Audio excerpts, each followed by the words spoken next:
لله رب العالمين والصلاة والسلام على سيد الأنبياء والمرسلين وعلى آله وأصحابه أجمعين أما بعد قال الله تبارك وتعالى في القرآن المجيد والفرقان الحميد أعوذ بالله من الشيطان الرجيم بسم الله الرحمن الرحيم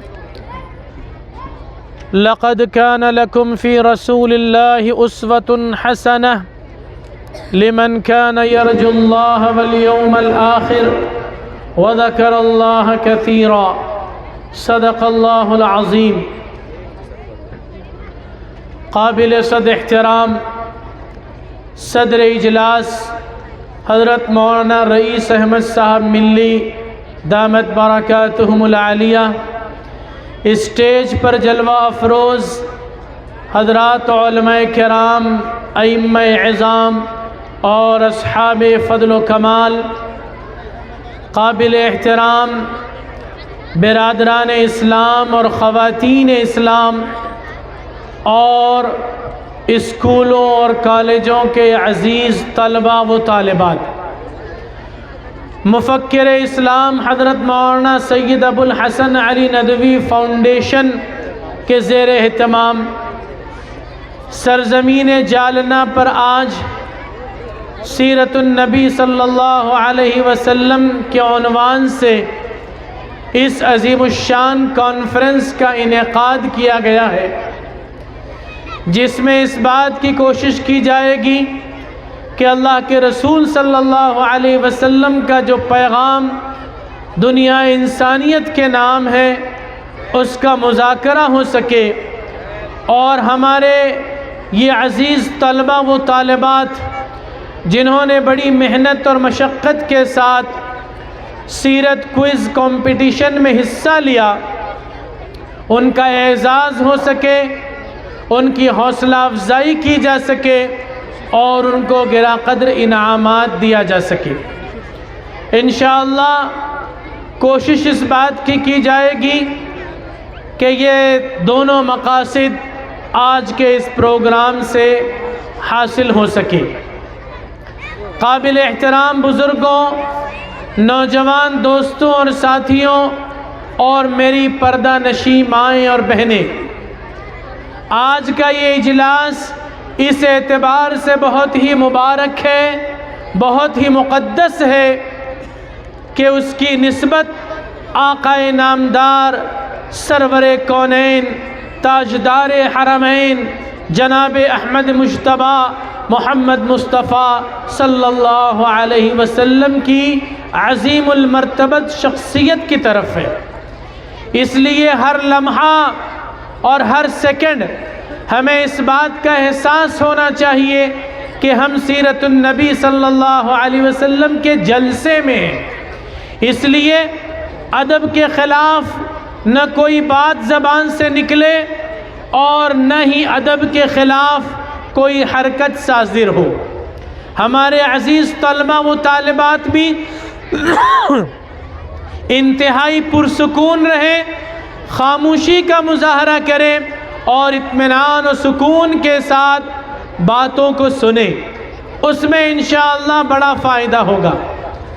میرے بزرگوں اور میرے بھائیوں، اللہ تبارک و تعالی نے ساری دنیا کے انسانوں کے لیے اور بطور خاص ہم مسلمانوں کے لیے جس شخصیت کو آئیڈیل بنایا ہے وہ جناب محمد الرسول اللہ صلی اللہ علیہ وسلم کی ذات گرامی ہے۔ اللہ تبارک و تعالی کا ارشاد ہے، لَقَدْ كَانَ لَكُمْ فِي رَسُولِ اللَّهِ أُسْوَةٌ حَسَنَةٌ، یقیناً تمہارے لیے رسول اللہ صلی اللہ علیہ وسلم کی ذات میں بہترین نمونہ ہے۔ لِمَنْ كَانَ يَرْجُو اللَّهَ وَالْيَوْمَ الْآخِرِ، اس شخص کے لیے جو اللہ پر یقین رکھتا ہو اور یوم آخرت کی یعنی قیامت کے دن پر یقین رکھتا ہو، وَذَكَرَ اللَّهَ كَثِيرًا، اور جو کثرت سے اللہ کا ذکر کرتا ہو، اس کے لیے اگر کوئی شخصیت قابل تقلید ہے، نمونہ ہے، پرفیکٹ ایگزامپل ہے، ماڈل ہے، تو وہ آقا نامدار جناب محمد الرسول اللہ صلی اللہ علیہ وسلم کی ذات گرامی ہے۔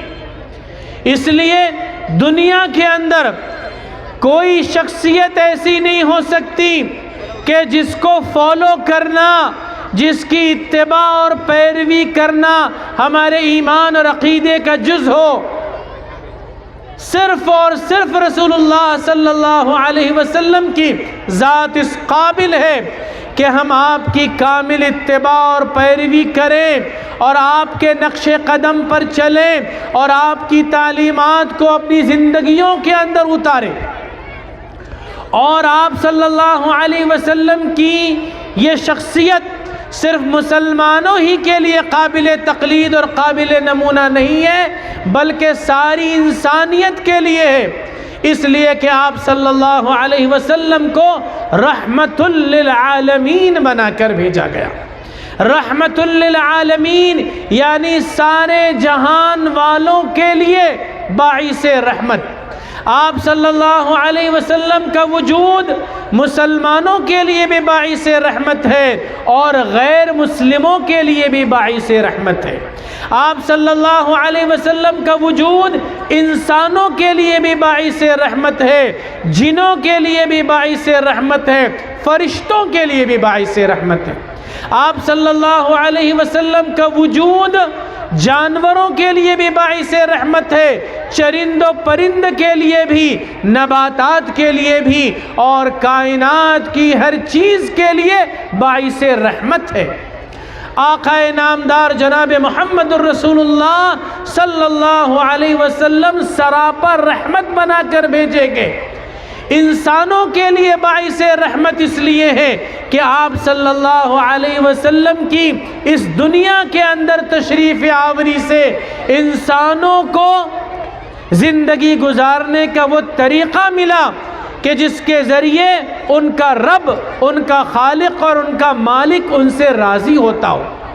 آپ صلی اللہ علیہ وسلم کے ذریعے ہم کو دنیا کے اندر وہ قوانین ملے کہ جس کے اندر عدل ہے، انصاف ہے، مساوات ہے، اور حق والوں کو حق دیا جاتا ہے اور کسی کی حق تلفی نہیں ہوتی، جس کے اندر سوسائٹی کے ہر طبقے کے لوگوں کی بھرپور رعایت کی گئی ہے۔ آپ صلی اللہ علیہ وسلم کا وجود مردوں کے لیے بھی باعث رحمت ہے، عورتوں کے لیے بھی باعث رحمت ہے۔ آپ صلی اللہ علیہ وسلم نے ہمیں جو قانون شریعت عطا فرمایا، آپ صلی اللہ علیہ وسلم کے ذریعے ہمیں قرآن کی شکل میں جو کتاب ہدایت ملی ہے، اس نے مردوں کو بھی ان کے حقوق دیے ہیں اور عورتوں کے بھی ان کے حقوق دیے ہیں۔ دنیا والے یہ الزام دھرتے ہیں کہ محمد الرسول اللہ صلی اللہ علیہ وسلم کی لائی ہوئی شریعت کے اندر عورتوں کو ان کا حق نہیں دیا جاتا، عورتوں کو آزادی نہیں دی جاتی، عورتوں کو تعلیم سے محروم رکھا جاتا ہے۔ دنیا والوں کا یہ پروپیگنڈا خلاف حقیقت ہے۔ محمد الرسول اللہ صلی اللہ علیہ وسلم نے عورتوں کو اس دنیا کے اندر جتنا حق دیا ہے، دنیا کے کسی مذہب میں اتنا حق نہیں دیا گیا۔ دنیا کے کسی ازم میں، دنیا کے کسی آئیڈیالوجی کے اندر عورتوں کو اتنا حق نہیں دیا گیا ہے جتنا اسلام کے اندر دیا گیا ہے، شریعت محمدیہ کے اندر دیا گیا ہے۔ جس زمانے میں رسول اللہ صلی اللہ علیہ وسلم کی بعثت ہوئی، اس زمانے کے اندر عورتوں کا کیا حال تھا؟ اس زمانے کے اندر عورتوں کا حال یہ تھا کہ ان کو میراث کے مال کی طرح اولاد میں تقسیم کر دیا جاتا تھا۔ عورتوں کی یہ حالت تھی کہ ان کے ساتھ اجتماعی آبروریزی کو، ان کی عزت اور عصمت کے ساتھ کھلواڑ کرنے کو کوئی جرم نہیں سمجھا جاتا تھا، یہاں تک کہ بڑا بیٹا اپنے باپ کے انتقال کے بعد اپنی ماں کے ساتھ غلط حرکتیں کیا کرتا تھا۔ عورتوں کی یہ حالت تھی کہ ان کو جائیداد میں کوئی حصہ نہیں دیا جاتا تھا۔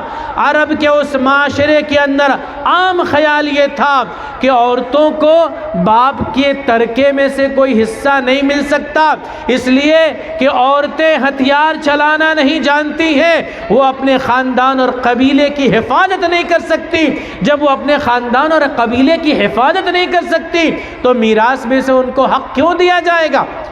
چنانچہ اس معاشرے کے اندر جب کسی شخص کا انتقال ہوتا تھا تو صرف اس کے بالغ بیٹے ہی اس کی میراث کے حقدار ہوا کرتے تھے، نابالغ بچوں کو بھی نہیں ملتا تھا اور عورتوں کو بھی کچھ نہیں ملتا تھا، بیوہ بیوی کو بھی کچھ نہیں ملا کرتا تھا۔ محمد الرسول اللہ صلی اللہ علیہ وسلم جس شریعت کو لے کر آئے اس شریعت کے اندر عورتوں کے لیے بھی میراث کے اندر حق مقرر کیا گیا۔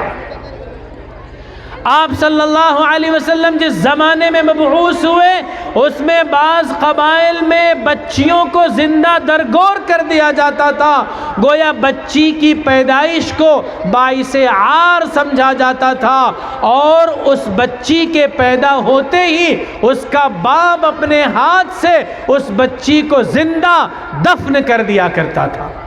اللہ کے رسول صلی اللہ علیہ وسلم جس زمانے میں مبعوث ہوئے اس زمانے میں عورتوں کا یہ حال تھا۔ آپ صلی اللہ علیہ وسلم جس شریعت کو لے کر آئے، جس دین کو لے کر آئے، اس دین کے اندر، اس شریعت کے اندر عورتوں کو بڑی عزت دی گئی۔ کیسی عزت دی گئی؟ عورتوں کو یہ عزت دی گئی کہ اگر وہ ماں ہے تو کہا گیا کہ الجنت تحت اقدام الامہات، ماں کے پیروں تلے جنت ہے۔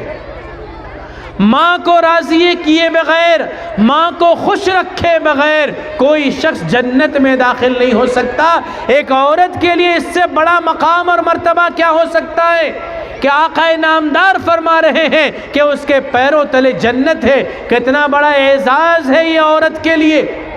عورت اگر بیٹی کی شکل میں ہو تو شریعت مطہرہ میں بیٹی کے وجود کو ایک نعمت قرار دیا گیا ہے اور بشارت دی گئی ہے باپ کو اور ماں کو کہ اگر وہ دو بیٹیوں کی پرورش کر لیتے ہیں، ان کی اچھی تعلیم و تربیت کا انتظام کرتے ہیں، یہاں تک کہ پال پوس کر جب وہ بڑی ہو جائے اچھی جگہ ان کی شادی کر دے تو ایسے والدین کے لیے جنت کی بشارت ہے۔ کہاں تو بیٹیوں کو زندہ درگور کیا جاتا تھا اور کہاں تو محمد الرسول اللہ صلی اللہ علیہ وسلم یہ قانون شریعت لے کر آئے کہ دو بیٹیوں کی پرورش کرنے والوں کے لیے جنت کی بشارت ہے۔ ایک صحابی نے عرض کیا، اے اللہ کے رسول صلی اللہ علیہ وسلم، اگر کسی کی ایک ہی بیٹی ہو، تقدیری معاملہ، اگر کسی کی ایک ہی بیٹی ہو اور اپنی اس ایک بیٹی کی تعلیم و تربیت کا وہ انتظام کرتا ہے، اس کی بہترین پرورش کرتا ہے، دینی تعلیم سے آراستہ کرتا ہے، پھر اچھی جگہ اس کا رشتہ کر دیتا ہے، اس کو بیاہ دیتا ہے، تو اس کے لیے جنت نہیں ہوگی؟ اللہ کے رسول صلی اللہ علیہ وسلم نے فرمایا اس کے لیے بھی جنت ہے۔ ایک بیٹی کی پرورش اور تعلیم و تربیت پر اللہ کے رسول صلی اللہ علیہ وسلم نے جنت کی بشارت دی ہے۔ بیٹیوں کا کیا مقام اور مرتبہ ہے۔ جس گھر کے اندر بیٹی پیدا ہو اس گھر والوں کو خوشیاں منانا چاہیے، باپ کو خوش و خرم ہونا چاہیے کہ اللہ تبارک و تعالیٰ نے اس بیٹی کو عنایت فرما کر میرے لیے جنت کا راستہ آسان کر دیا ہے۔ بہت سے لوگ بیٹی کی پیدائش پر ناخوش ہوتے ہیں، غمزدہ ہوتے ہیں اور کہتے ہیں کہ بیٹا ہونا چاہیے تھا۔ بیٹا بھی اللہ کی طرف سے نعمت ہے، لیکن بیٹی نعمت بھی ہے، برکت بھی ہے، اور دنیا آزما کر دیکھ لے کہ جس کے گھر کے اندر بیٹی کی پیدائش ہوتی ہے اس کے گھر کے اندر برکتوں کا ظہور ہوتا ہے۔ اور پھر بیٹی کی پرورش پر جنت کی بشارت ہے، بیٹے کی پرورش پر ایسی کوئی بشارت نہیں ہے۔ تو عورت اگر ماں کی شکل میں ہو تو اس کے پیروں تلے جنت ہے، عورت اگر بیٹی کی شکل میں ہو تو وہ جنت میں جانے کا راستہ ہے۔ اور پھر فرمایا، اور پھر اگر عورت جو ہے وہ بیوی کی شکل میں ہو تو پھر اللہ کے رسول صلی اللہ علیہ وسلم نے اور بیویوں کے ساتھ حسن سلوک کی تلقین کی ہے اور فرمایا خیرکم خیرکم لأہلہ وانا خیرکم لأہلی۔ تم میں سب سے بہتر وہ ہے جو اپنی بیوی کے ساتھ بہتر سلوک کرتا ہے، اپنے گھر والوں کے ساتھ بہتر سلوک کرتا ہے، اور تم سب کے مقابلے میں میں اپنے گھر والوں کے ساتھ بہتر سلوک کرتا ہوں۔ بیویوں کے حق کی ادائیگی کے بارے میں اللہ کے رسول صلی اللہ علیہ وسلم نے اس دنیا سے جاتے جاتے تاکیدی حکم فرمایا اور کہا استوصوا بالنساء خیرا، عورتوں کے بارے میں خیر کی وصیت قبول کرو۔ میں تمہیں تاکیدی حکم دے رہا ہوں کہ تم اپنی بیویوں کے ساتھ اچھا سلوک کرو۔ تو عورت اگر بیوی کی شکل میں ہو تو اس کے ساتھ اچھا سلوک کرنے کا حکم بار بار شریعت مطہرہ کے اندر دیا گیا ہے۔ عورت اگر بہن کی شکل میں ہو تو بہنوں کے ساتھ اچھا سلوک کرنے اور ان کا حق ادا کرنے کا شریعت مطہرہ نے حکم دیا ہے۔ اور کوئی بھائی اگر اپنی بہن پر ظلم کرتا ہے، زیادتی کرتا ہے، تو شریعت کی نگاہ میں وہ قابل گرفت ہے۔ اللہ کے رسول صلی اللہ علیہ وسلم کا وجود یہ عورتوں کے لیے باعث خیر ہے۔ عورتوں کو بہت زیادہ احسان ماننا چاہیے جناب محمد الرسول اللہ صلی اللہ علیہ وسلم کا کہ آپ نے وہ قانون شریعت عطا فرمایا کہ جس میں عورتوں کے لیے ایسی ایسی بشارتیں دی گئی ہیں، عورتوں کو قابل احترام اور تعظیم کے لائق سمجھا، اس لیے ان کی حفاظت اور ان کی نگہداشت کا تاکیدی حکم دیا گیا ہے۔ عورتوں کو جو ہے بازار کا سامان نہیں قرار دیا گیا ہے، اور عورتوں کے لیے اس بات کی گنجائش رکھی گئی ہے کہ شریعت کے بہت سارے احکامات میں ان کے لیے رعایت، ان کے لیے کنسیشن ہے۔ نماز میں ان کے لیے رعایت، روزے میں ان کے لیے رعایت، اور اس سے بڑھ کر اور کیا رعایت ہو سکتی ہے کہ عورتوں کے سارے اخراجات اللہ نے مردوں کے ذمے رکھے۔ نبی آخر الزمان صلی اللہ علیہ وسلم ایک ایسی شریعت لے کر آئے کہ جس میں عورتوں کی کفالت مردوں کے ذمے رکھی گئی ہے۔ اگر عورت بیٹی ہے، بیٹی کی شکل میں ہے تو باپ اس کی کفالت کرے گا، اگر عورت بیوی کی شکل میں ہے شوہر اس کی کفالت کرے گا، عورت اگر ماں کی شکل میں ہے، شوہر کا انتقال ہو جاتا ہے تو اس کی اولاد اس کی کفالت کرے گی، بہن اگر ہے اس کا کوئی کفیل نہیں ہے تو بھائی اس کی کفالت کرے گا۔ ہر مرحلے میں عورتوں کی کفالت اللہ نے مردوں کے ذمے رکھی ہے، اور عورتوں کو کمانے کے جھنجھٹ سے اللہ نے آزاد کر رکھا۔ کتنی بڑی سہولت اللہ نے عورتوں کا عطا فرمائی ہے کہ ان کا نفقہ، ان کا خرچہ مردوں کے ذمے کر کے ان کو سہولت عطا فرمائی ہے، ان کو عافیت بخشا ہے۔ یہ اللہ کا عورتوں پر بڑا احسان ہے۔ ورنہ آج دنیا کے اندر مختلف مذاہب کی ماننے والی عورتیں آپ دیکھیے کہ وہ مجبور ہیں گھر سے نکلنے پر، وہ مجبور ہے کمانے پر، وہ مجبور ہے بازار کی زینت بننے پر، وہ مجبور ہے آفسوں میں جا کر مردوں کے شانہ بشانہ سروس اور جاب کرنے پر، اور ان کو ان کے معاشرے کے اندر وہ حق نہیں ملتا جو شریعت نے اسلام کے اندر، شریعت مطہرہ کے اندر عورتوں کو دیا ہے۔ تو آپ صلی اللہ علیہ وسلم کا وجود عورتوں کے لیے باعث رحمت ہے۔ تمام تر کمزور مخلوق کے لیے حضور اکرم صلی اللہ علیہ وسلم کا وجود باعث رحمت ہے، جانوروں کے لیے باعث رحمت ہے، اس لیے کہ آپ صلی اللہ علیہ وسلم کی اس دنیا کے اندر آمد سے پہلے جانوروں کے حقوق نہیں تھے، جانوروں کے حقوق نہیں تھے۔ شریعت مطہرہ کے اندر جانوروں کو بھی حقوق دیے گئے، اور آپ صلی اللہ علیہ وسلم نے اعلان فرما دیا کہ جانوروں سے ان کی طاقت سے زیادہ کام نہیں لیا جا سکتا۔ ایک جانور پر اگر ایک آدمی ہی سواری کر سکتا ہے تو دو لوگوں کا اس پر بیٹھنا ناجائز اور حرام ہے۔ آپ صلی اللہ علیہ وسلم نے جانوروں کو تکلیف پہنچانے سے منع فرمایا ہے۔ گرم گرم سلاخوں سے جانوروں کے چہرے کو داغنا، ان کے جسموں کو داغنا حرام قرار دیا گیا ہے۔ جو جانور جس کام کی اہلیت نہیں رکھتا ہے وہ کام اس سے لینا حرام قرار دیا گیا ہے۔ جو جانور جس آدمی کی ملکیت میں ہو پھر اس کے چارے پانی کا انتظام کرنا اس پر فرض ہے۔ اگر وہ اپنے پالتو جانور کو بھوکا رکھتا ہے اللہ کے یہاں گرفت ہوگی۔ جانوروں کے بھی حقوق بیان کیے گئے ہیں، ان کی طاقت سے زیادہ ان پر بوجھ نہیں لادا جا سکتا ہے، اور جانور کو بلا وجہ تکلیف اور اذیت نہیں پہنچائی جا سکتی۔ آپ صلی اللہ علیہ وسلم نے فرمایا جانوروں کو اپنی تیروں کا نشانہ نہ بناؤ۔ یعنی عرب کے اس جاہلی معاشرے کے اندر صرف مشق کے لیے جانوروں کو سامنے رکھا جاتا تھا اور ان پر تیر چلایا جاتا تھا، ان کو تڑپتا ہوا چھوڑ دیا جاتا تھا۔ کہا کہ اپنے تیروں کا ان کو جو ہے تختہ مشق نہ بناؤ، اور آپ نے فرمایا کہ جانوروں کی پیٹھ کو اسٹیج اور ممبر مت بناؤ۔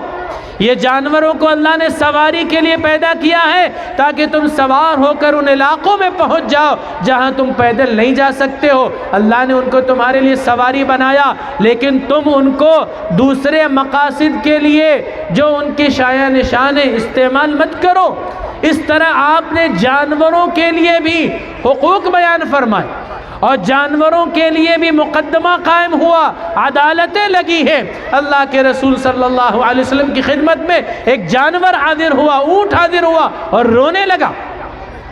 آپ نے اس سے وجہ دریافت کی، اس نے اپنے مالک کی شکایت کی کہ یہ مجھ سے میری طاقت سے زیادہ کام لیتا ہے اور مجھے چارہ کم دیتا ہے۔ آپ صلی اللہ علیہ وسلم نے اس کے مالک کو طلب کیا کہ اس اونٹ کا مالک کون ہے؟ وہ مالک حاضر ہوا اور آپ نے اس سے کہا کہ دیکھو تمہارا جانور تمہارے خلاف شکایت کر رہا ہے، اور پتہ چلا کہ وہ شکایت صحیح تھی۔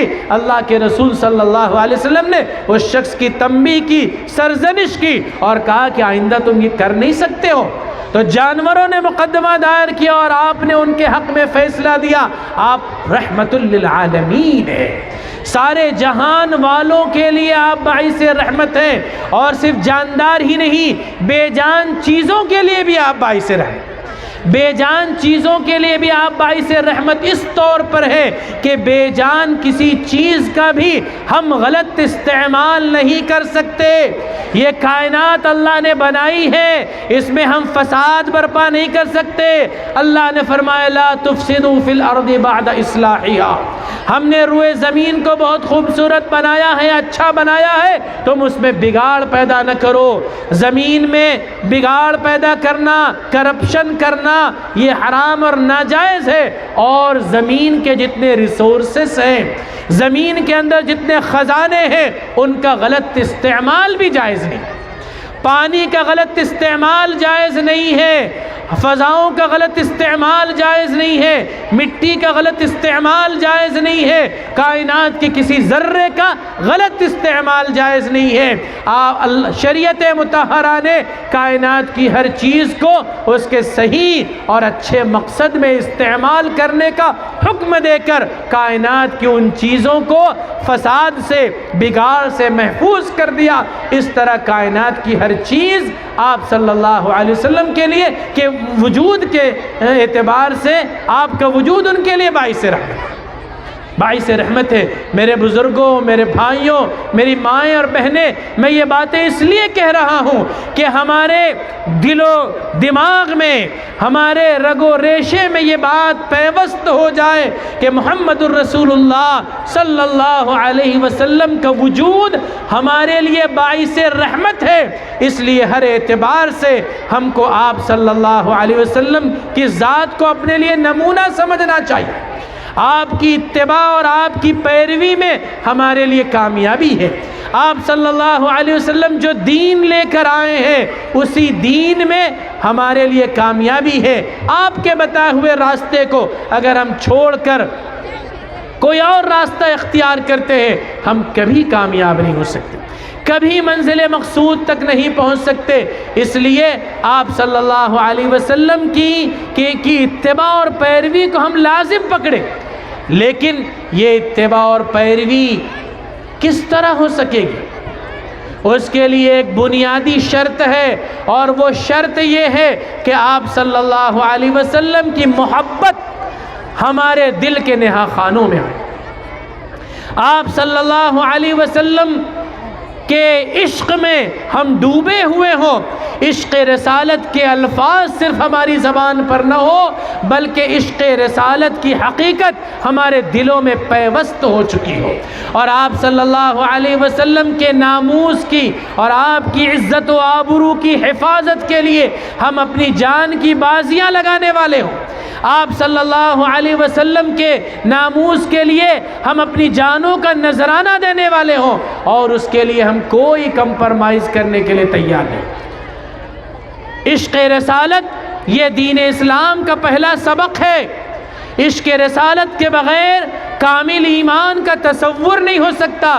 اللہ کے رسول صلی اللہ علیہ وسلم نے فرمایا لا یؤمن احدکم حتی اکون احب الیہ من والدہ وولدہ والناس اجمعین، تم میں کوئی شخص اس وقت تک کہ کامل مومن نہیں ہو سکتا جب تک کہ میں اس کے نزدیک اس کی جان اور اس کی اولاد اور سارے ہی انسانوں سے زیادہ محبوب نہ ہو جاؤں۔ اس لیے ایمان کا یہ تقاضا ہے کہ اللہ کے رسول صلی اللہ علیہ وسلم کی ذات ہمارے نزدیک سب سے زیادہ محبوب ہو، اور آپ کی محبت سے بڑھ کر کسی چیز کی محبت ہمارے دلوں میں نہ ہو، نہ آل و اولاد کی محبت، نہ مال و دولت کی محبت، نہ دنیا کی کسی چیز کی محبت۔ یاد رکھیے آل و اولاد کی محبت فطری ہے، ماں باپ کی محبت فطری ہے، بلکہ میں آگے بڑھ کے کہتا ہوں مال و دولت کی محبت بھی فطرت ہے، لیکن یہی آزمائش اور امتحان ہے کہ ان ساری محبتوں کے مقابلے میں حضور صلی اللہ علیہ وسلم کی محبت ایسی فائق ہونی چاہیے، ایسی غالب ہونی چاہیے کہ آپ کی محبت اور آپ سے عشق کے مقابلے میں یہ ساری محبتیں قربان ہو جائیں، یہ ساری محبتیں نچھاور ہو جائیں، جب کہیں جا کے ایمان کی حلاوت نصیب ہو سکتی ہے، ایمان کی حقیقت نصیب ہو سکتی ہے۔ صحابہ کرام نے اس کا عملی نمونہ پیش کیا، صحابہ کرام نے عشق رسالت کا عملی نمونہ پیش کیا، جس سے ہم اندازہ لگا سکتے ہیں کہ عشق رسالت کے کیا تقاضے ہیں۔ عشق رسالت کا تقاضا یہ ہے کہ آپ صلی اللہ علیہ وسلم کا جو بھی حکم ہمارے سامنے آئے اس کے سامنے ہم سر تسلیم خم کر دیں، اپنا سر جھکا دیں، اپنے آپ کو تابع اور فرما بردار بنا لیں۔ صحابہ کرام کا یہی مزاج تھا۔ صحابہ کرام کہا کرتے تھے اے اللہ کے رسول صلی اللہ علیہ وسلم آپ حکم دیجئے ہم سمندروں میں چھلانگ لگا دیں گے، آپ حکم دیجئے ہم آگ کے انگارے میں چھلانگ لگا دیں گے، آپ حکم دیجئے ہم پہاڑ کی چوٹیوں سے کود کر اپنی جانوں کا نذرانہ پیش کر دیں گے۔ صحابہ کرام آپ کے ایک ایک اشارے پر اپنی جان کا نذرانہ پیش کرنے کے لیے تیار تھے، اور جان کے نذرانے کے ساتھ ساتھ صحابہ کرام اپنی زندگیوں کو آپ کے حکم کے تابع بنانے کے لیے تیار تھے۔ کبھی کبھی ایسا ہوتا ہے کہ جان دے دینا آسان ہوتا ہے، لیکن خواہشات کو پسے پشت ڈالنا مشکل ہوتا ہے۔ جان دے دینا آسان، لیکن اللہ کے رسول صلی اللہ علیہ وسلم کی سنت کو اختیار کرنا مشکل ہو جاتا ہے۔ صحابہ کرام کا معاملہ یہ تھا کہ حضور کے ایک حکم کے سامنے اپنا سب کچھ قربان کر دینے کے لیے تیار۔ اللہ کے رسول صلی اللہ علیہ وسلم کا گزر ایک مرتبہ ایک صحابی کے مکان پر سے ہوا۔ وہ صحابی اپنا بہت عالی شان اور مضبوط مکان تعمیر کر رہے تھے اور اس پر بہت زیادہ خرچ کر رہے تھے۔ آپ صلی اللہ علیہ وسلم نے اس مکان کو دیکھا تو وہاں تھوڑی دیر کے لیے ٹھہر گئے اور پھر پوچھا کہ یہ مکان کس کا ہے؟ لوگوں نے بتایا کہ فلاں کا ہے۔ اس وقت وہ صحابی وہاں موجود نہیں تھے۔ آپ صلی اللہ علیہ وسلم نے فرمایا ایسا معلوم ہوتا ہے کہ جیسے ان کو قیامت تک کے اس دنیا کے اندر رہنا ہے، ایسا عالی شان اور مضبوط اور خرچ والا مکان تعمیر کر رہے جیسے قیامت تک رہنا ہے۔ اتنا کہہ کر آپ صلی اللہ علیہ وسلم آگے بڑھ گئے، تشریف لے گئے۔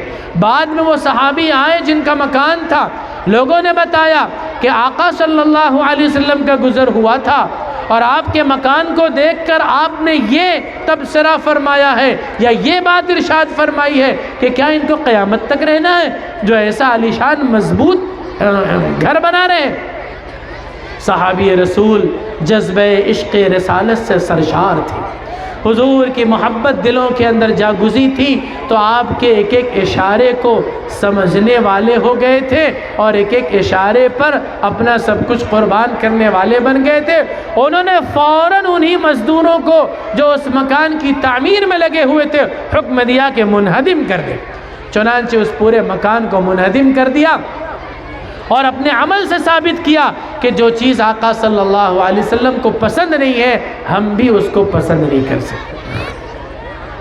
ایک صحابی سونے کی انگوٹھی پہن کر حضور صلی اللہ علیہ وسلم کی خدمت میں حاضر ہوئے۔ آپ نے دیکھا تو آپ نے فرمایا کہ سونے کی انگوٹھی تو مردوں کے لیے حرام ہے، میں تو جہنم کا انگارہ دیکھ رہا ہوں تمہاری انگلیوں میں، تمہارے ہاتھ میں۔ یہ سننا تھا کہ وہ صحابی رسول حضور کے مجلس سے اٹھے اور باہر جا کر سونے کی اس انگوٹھی کو اتنی زور سے اور اتنی دور پھینکا کہ پتہ نہیں وہ کہاں جا کر گری اور پھر کبھی اس کی طرف جو ہے آنکھ اٹھا کر نہیں دیکھا۔ یعنی سونے کی اس انگوٹھی کو پھینک دیا صرف اس وجہ سے کہ آقا صلی اللہ علیہ وسلم اس سے ناراض ہوئے تھے۔ تو یہ ہے صحابہ کرام کا عشق رسالت جو جذبہ اطاعت سے معمور تھا۔ ہمارے اندر بھی جذبہ عشق رسالت کے ساتھ اطاعت و فرما برداری کا جذبہ ہونا چاہیے۔ اللہ کے رسول صلی اللہ علیہ وسلم کی پوری زندگی ہمارے لیے ایک نمونہ ہے، اور آپ اس دنیا کے اندر ایک عملی ایک نمونے کی زندگی گزار کر گئے، اور اس میں ہمارے لیے سبق ہے۔ کیا کہا تھا حضرت خدیجہ رضی اللہ عنہا نے، کیسی زبردست بات ارشاد فرمائی تھی، کیسا اللہ کے رسول صلی اللہ علیہ وسلم کے کیریکٹر کو اور آپ کے کردار کو اجاگر کیا تھا۔ آپ صلی اللہ علیہ وسلم پر وحی نازل ہوئی اور اس وحی کے نزول کے ذریعے آپ کو سخت تکلیف سے دوچار ہونا پڑا، آپ کی حالت بالکل غیر ہو گئی اور ایسا لگا کہ جیسے جان ہی نکل جائے گی۔ آپ گھر تشریف لائے اور حضرت خدیجہ سے فرمایا زملونی زملونی، مجھے چادر اڑا دیجئے، چادر اڑا دیجئے۔ حضرت خدیجہ نے بڑھ کر آپ کو چادر اڑا دیا، آپ کو لٹا دیا۔ آپ صلی اللہ علیہ وسلم اس قدر تکلیف میں مبتلا تھے کہ آپ نے فرمایا لقد خشیت علی نفسی، مجھے تو اپنی جان کا اندیشہ ہو گیا ہے کہ شاید میں ہلاک نہ ہو جاؤں۔ اس وقت حضرت خدیجہ نے فرمایا کلا واللہ ان اللہ لا یخزیک، ہرگز نہیں، خدا کی قسم اللہ آپ کو کبھی رسوا نہیں کرے گا، اللہ آپ کو کبھی ضائع نہیں کرے گا۔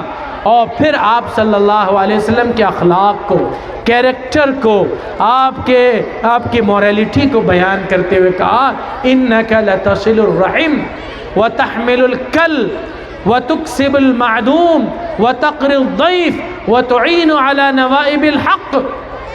اللہ آپ کو ضائع نہیں کرے گا۔ کیوں نہیں ضائع کرے گا؟ اس لیے کہ آپ صلہ رحمی کرتے ہیں، رشتہ داروں کے ساتھ اچھا سلوک کرتے ہیں، ان کے حقوق ادا کرتے ہیں، اور آپ جو ہے کمزوروں کا بوجھ ڈھوتے ہیں، آپ ناداروں کی کفالت کرتے ہیں، جو انتہائی غریب ہے، نادار ہے، آپ اس کی کفالت کرتے ہیں، آپ اس کے لیے معاش کا انتظام کرتے ہیں، اور آپ مہمان نوازی کرتے ہیں، آپ مصیبت زدہ انسانوں کی مدد کرتے ہیں۔ ایسے اخلاق والوں کو اللہ کبھی ضائع نہیں کرتا۔ حضرت خدیجہ رضی اللہ عنہا نے حضور صلی اللہ علیہ وسلم کے یہ سارے اوصاف بیان کر کے یہ بتلا دیا کہ آپ صلی اللہ علیہ وسلم کے اوصاف اور کردار کیا تھے۔ رشتہ داروں کے ساتھ اچھا سلوک کرنا، اور کمزوروں کا بوجھ ڈھونا، مصیبت زدہ لوگوں کی مدد کرنا، غریبوں کا خیال رکھنا، اور بیماروں کی تیمارداری کرنا، مہمانوں کی مہمان نوازی کرنا۔ اور آپ کے اوصاف کیا تھے؟ صداقت اور امانت داری۔ مکہ کے اس پورے معاشرے کے اندر آپ کو صادق اور امین کہا جاتا ہے، سچا اور امانت دار۔ تو سچائی اور امانت داری آپ صلی اللہ علیہ وسلم کا ایسا وصف ہے کہ مشرکین بھی اس کو تسلیم کیا کرتے تھے۔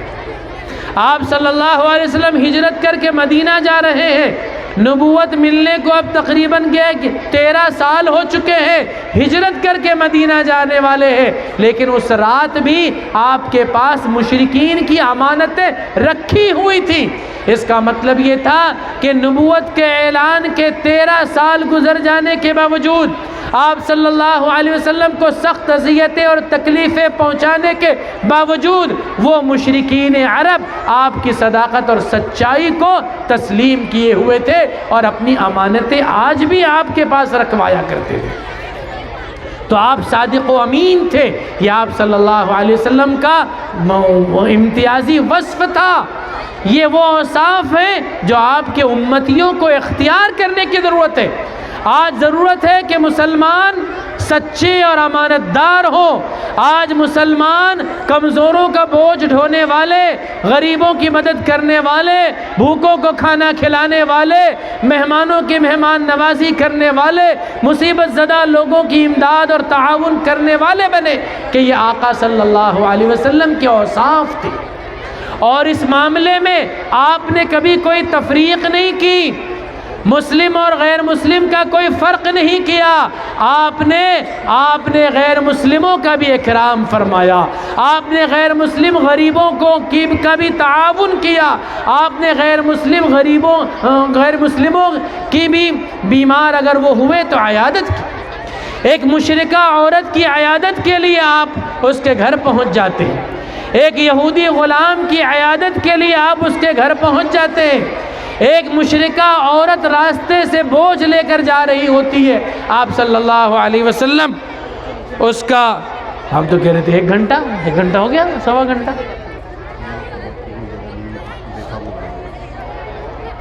اچھا چلیے۔ تو ہمارے منتظمین نے کہا کہ 1 گھنٹہ 1.25 گھنٹہ بات کرنا ہے۔ ہم نے کہا اتنا بڑا مجمع ہے، بچے بھی ہیں، عورتیں بھی ہیں، اتنا لمبا بیان کیسے ہوگا؟ لیکن اب انہوں نے خود ہی کہا ہے کہ نہیں، آپ مختصر کر دیجئے۔ خوشی کی بات ہے، اللہ کے رسول صلی اللہ علیہ وسلم کی سیرت میں ہمارے لیے بہت سارا سبق ہے، اور دنیا انسانیت کے لیے یہی پیغام ہے اس میں کہ آپ صلی اللہ علیہ وسلم جو پاکیزہ زندگی لے کر آئے وہی قابل تقلید ہے، وہی قابل نمونہ ہے۔ اور آپ صلی اللہ علیہ وسلم کی سیرت سے، آپ کی زندگی سے اپنی نئی نسل کو روشناس کرانا، واقف کرانا، یہ ہماری سب سے بڑی ذمہ داری ہے، سب سے بڑی ذمہ داری ہے۔ بڑی خوش آئند بات ہے کہ مولانا علی میاں ندوی فاؤنڈیشن جالنا کے کارکنوں نے ایک بہترین قدم اٹھایا اور اسکولوں کے اندر پڑھنے والے ہمارے بچوں اور بچیوں کے لیے سیرت کے مطالعے کے لیے ایک نظام قائم کیا اور کوئز کمپٹیشن کا انعقاد کر کے ان کے درمیان سیرت کی کتاب کو تقسیم کیا اور پھر اس کے مطالعے کے لیے ان کو ترغیب دی۔ یہ بہت خوش آئند بات ہے۔ میں ان تمام طلبہ و طالبات کو دل کی گہرائیوں سے مبارکباد دیتا ہوں جنہوں نے آپ صلی اللہ علیہ وسلم کی سیرت کا مطالعہ کیا اور اس کوئز کمپٹیشن میں حصہ لیا، اور ان میں ایک بڑی تعداد کو آج انعامات سے نوازا جائے گا۔ لیکن میرے عزیز بچوں اور بچیوں، یاد رکھیے کہ یہ سیرت کی کتاب کا جو آپ نے مطالعہ کیا ہے وہ صرف انعام حاصل کرنے کے لیے نہیں، وہ صرف کوئز کمپٹیشن میں شرکت کرنے کے لیے نہیں ہے، بلکہ آقا صلی اللہ علیہ وسلم کی زندگی کو سمجھنے کے لیے ہے، اور سمجھ کر پھر آپ کے اوصاف کو اپنی زندگیوں کے اندر برتنے کے لیے ہے۔ اس لیے آپ اسی مقصد کے تحت اس کوئز کمپٹیشن میں آپ حصہ لیں، اور آئندہ بھی یہ سفر جاری رکھیں اور ہمیشہ اپنی زندگی کا معمول بنائیں کہ آپ سیرت کی کتابوں کا مطالعہ کریں گے، آپ صحابہ و صحابیات کی زندگیوں کا مطالعہ کریں گے، اسلام کی عبقری شخصیات کا مطالعہ کریں گے، اور ان بچوں کے جو والدین ہیں، جو ماں باپ آج بہت خوشی کے ساتھ اس کوئز کمپٹیشن میں شریک ہوئے ہیں کہ ہمارے بچوں کو انعامات سے نوازا جائے گا، یاد رکھیے کہ یہ اصل مقصد انعامات نہیں ہے، اصل مقصد بچوں کی دینی اسلامی تربیت ہے۔ جو اہم ترین فریضہ والدین کا تھا، ان والدین کی ذمہ داری تھی کہ اپنے بچوں کی بہترین اسلامی تربیت کرتے۔ آج اس نظام کے تحت اسلامی تربیت کے لیے کا ایک بہانہ ہے، اس لیے آپ فکر کریں کہ آپ اپنے بچوں کی بہترین دینی و اسلامی تربیت کریں۔ اللہ تبارک و تعالی ان کاوشوں کو قبول فرمائے۔ وآخر دعوانا ان الحمدللہ رب العالمین۔